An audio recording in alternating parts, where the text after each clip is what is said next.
പലരുടെയും മോട്ടിവേഷണൽ വീഡിയോസും daily life റൊട്ടീൻസൊക്കെ കാണുമ്പോൾ നമ്മൾ വിചാരിക്കാറുണ്ടല്ലേ, നാളെ മുതൽ ഇതാണ് എൻ്റെ റൊട്ടീൻ. രാവിലെ 5 മണിക്ക് ഞാൻ എണീക്കും, നടക്കാൻ പോകും, ദെൻ വന്ന് ഫുഡ് ഉണ്ടാക്കും, ദെൻ ഓഫീസിൽ പോകും. ആഹാ, എന്ത് നടക്കാത്ത സ്വപ്നങ്ങളല്ലേ.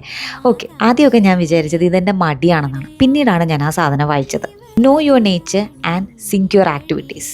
സിമ്പിളായി പറഞ്ഞു കഴിഞ്ഞാൽ പണ്ടെൻ്റെ വാപ്പി പറയുന്ന പോലെ ആന വാ പൊളിക്കുന്ന കണ്ട് അണ്ണൻ വാ പൊളിക്കരുത്.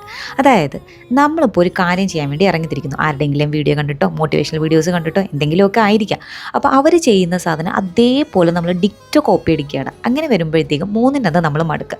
കാരണം എന്താ, അവരുടെ എയിമും നമ്മളുടെ എയിമും സെയിം ആയിരിക്കും, പക്ഷേ പാത്ത് നമ്മൾ ഇഷ്ടപ്പെടുന്നത് ഡിഫറെൻ്റ് ആയിരിക്കും. അവർ ചെയ്യുന്ന ഒരു പാത്ത് നമുക്ക് ചിലപ്പോൾ ബോറിംഗ് ആയിരിക്കും. സോ ദ തിങ് ഈസ്, നമുക്ക് ഒരു എയിം ഉണ്ടെങ്കിൽ നമ്മൾ ആ എയിമിലേക്ക് എത്താൻ നമ്മൾ എത്ര കഷ്ടപ്പെട്ടാലും നമുക്ക് കുറച്ച് മടിയൊക്കെ വരും, സ്വാഭാവികം, സം ബേസിക് ഹ്യൂമൻ തിങ്സ്. അപ്പോൾ നമ്മൾ എന്ത് ചെയ്യുക, നമുക്ക് ഇൻട്രസ്റ്റിംഗ് ആയിട്ടുള്ള കാര്യങ്ങൾ അതിലേക്ക് കൂടുതൽ കൊണ്ടുവരിക. എല്ലാ മനുഷ്യനും എപ്പോഴും ഒരുപോലെ ഇരിക്കില്ല. അപ്പോൾ ഡേ ബൈ ഡേ ഇൻട്രസ്റ്റിംഗ് ആയിട്ടുള്ള കാര്യങ്ങൾ കൂടുതൽ ലൈഫിൽ കൊണ്ടുവന്നു കഴിഞ്ഞാൽ നമുക്ക് കൂടുതൽ പെട്ടെന്ന് നമ്മളുടെ എയിം അറ്റൈൻ ചെയ്യാൻ പറ്റും. നിങ്ങൾ ഇഷ്ടപ്പെടുന്ന രീതിയിൽ മാത്രം കാര്യങ്ങൾ അറ്റൈൻ ചെയ്യാൻ വേണ്ടി നോക്കുക. മറ്റൊരാളുടെ എക്സാക്റ്റ് ഡിക്റ്റോ കോപ്പി അടിക്കുമ്പോഴത്തേക്കും നമ്മുടെ ഉള്ള എയിമും കൂടെ പോവുകയല്ലേ ചെയ്യുന്നത്. So that's it.